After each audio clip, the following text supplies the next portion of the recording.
Hi everybody, my name is Joe Pegger. This is Zach Cusick. We work together at Berkshire Hathaway Real Estate in Squirrel Hill, and wanted to take a few minutes to introduce ourselves as the local realtors who are sponsoring a site called Parkbench. And what that is a kind of a hyper-local advertising news site for the Squirrel Hill Greenfield area. We're going to be interviewing other local businesses, providing news stories from the neighborhood, activities or events that are going on. So it's going to be a site that you can go to and hear about information for Squirrel Hill Greenfield and really all of the East End. So we're going to interview each other to start this off. So really the first place to start is, I guess I would ask Zach. Zach, why did you become a realtor? Well, I had some family members in the real estate game, not necessarily realtors, but they seem to really enjoy the independence and the freedom of that profession. And I kind of fell in love with the job whenever I first bought my house and I saw what my realtor was doing, and it looked like a cool path to go down, and slowly but surely I made my way into getting a license, and here we are. But, and you actually own a couple of properties. I do have 2 rental properties, yeah, so that was kind of how I got my foot in the door of the real estate game, and then I just dug a little bit deeper and got the license, and now it's 2 rental properties, 2 different states, and a license in Pennsylvania, and it's been pretty cool. So, but what about you? Well, I wasn't sure. I didn't grow up saying I want to be a realtor, that's for sure. Yeah, me neither. But I did come into it kind of by accident, a little bit of the similar situation to you. I was looking at houses with my wife, and at the time I worked for Xerox. I'd worked there for 20 plus years. I was starting to think about doing something as a second career and leaving Xerox, and I just kind of had a bit of an epiphany and said, wow, this is something that looks like I could do it and it would be fun, and I think I have the skills from being in customer service with Xerox that I could do it. So I kind of got my license, did it part-time at first, and as you said, it's a job you do fall in love with. Yeah, it was a slow start, but I'm glad we're here now. Speaking of starts, how did you actually start the process or go about getting your license and pursue it seriously? Yeah, I like I said, I started to think about being a realtor. I did a Google search and found like one of these online questionnaires about would you be interested in starting a career in real estate, take this 10-question quiz. I took that quiz. I ended up getting contacted by, at the time it was Northwood Realty, which is now merged with Berkshire. And I met with one of the recruiters. They offered to give me some training and help me get my license, take the test.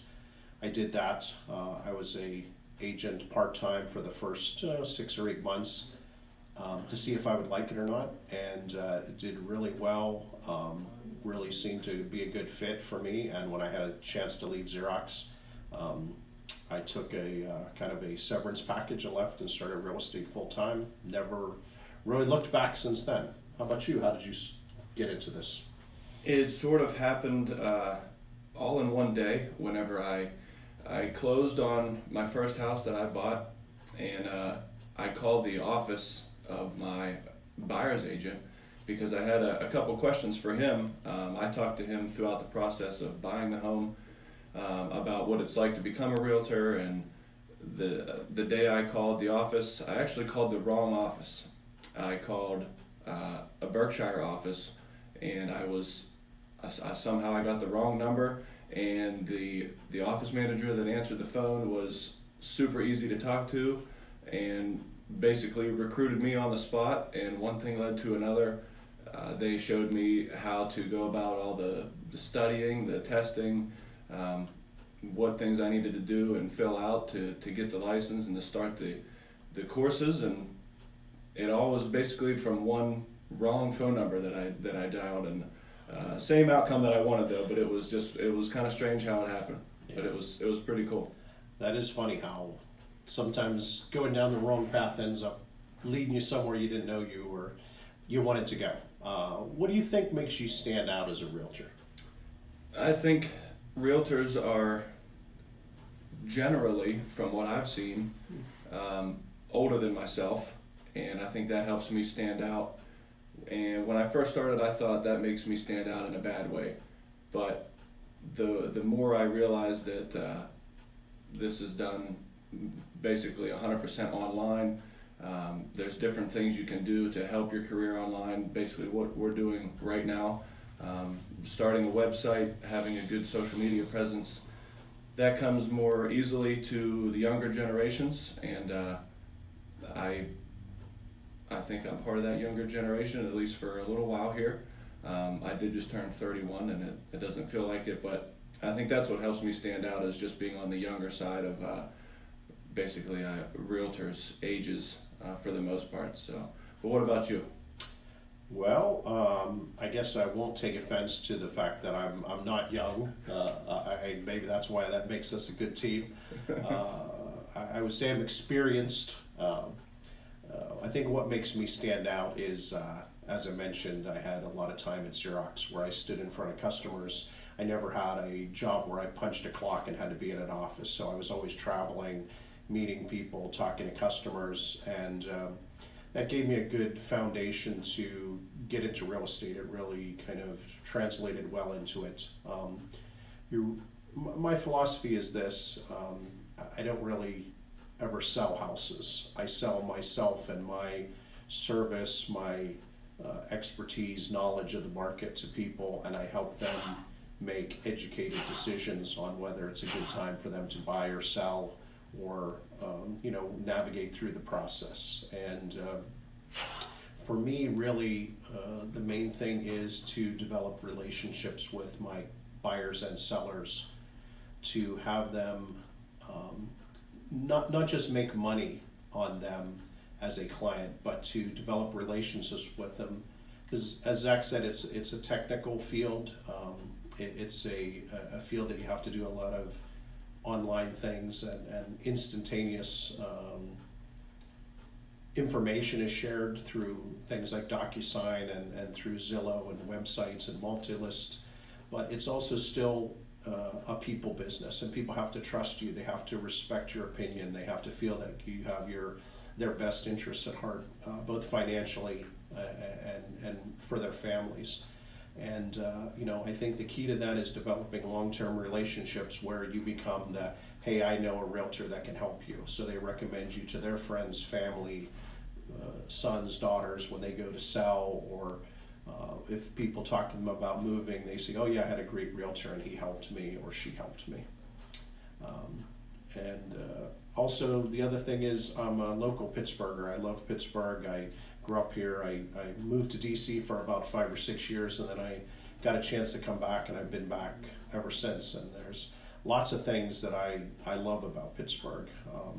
Zach, you're not originally from Pittsburgh. You're a little bit south, but maybe you could tell us what are your favorite things about Pittsburgh area? I was always visiting Pittsburgh growing up. I grew up only about 45 minutes from here, but I've actually lived here now for going on 4 years. And it's been fun. It's been a nice change from the sort of the more suburb life that I grew up in. But I mean, the food, the sports teams, you can't beat it. Then just every day, almost every day, we go out and find a new place for lunch just on the streets of Squirrel Hill. And I mean, that's something I do on the weekends for dinner and different bars, restaurants. It's not something we've done for the last year and a half, but I think it's slowly getting back to that post-COVID. But just exploring the city, it's a very, I've heard that it's a very dog and bike friendly city. So those are two things I also like to do. There's nothing more fun than having a beer with your dog at a brewery in a spot where the dog is actually allowed to be. It doesn't feel like it should be allowed, but it's pretty cool. Other than sports teams, what's some of your favorite things about Pittsburgh from your childhood or the last few years? Sure. Like I said, I grew up here. I grew up in Greenfield. I still live there today. I'm a member of the local community organization. Living in DC, I realized how friendly Pittsburgh is. It's a very friendly town. People say hello to you on the street. You get to know your neighbors, and I really missed that when I lived in DC. I wasn't quite as friendly, and I couldn't imagine myself not raising having a family and raising kids in DC. I love DC, but I knew I wanted to raise my family when I had one in Pittsburgh. I wanted to come back here, and it's my hometown. It's the place that I am most comfortable with. The things I do, Zach and I are similar. I have 3 dogs. I have kids, and we bike and skate in Shenley Park and Frick Park and along the rivers. And you're not far from the mountains. You can go skiing. All the restaurants, all the things to do. I mean, we're a city, but we're also a small town at the same time. And I think that's what I like. It's kind of a good mixture of both. It's not New York or Los Angeles, but it's also not a small town. So I think that about wraps up our interview with each other, but I wanted to invite everybody to check out our Parkbench site. It covers Squirrel Hill and Greenfield. There's, as I said, lots of news and information on there, and we'll be interviewing other business owners, introducing you to new restaurants or businesses as they pop up, and hopefully you guys enjoy it. Thanks for listening.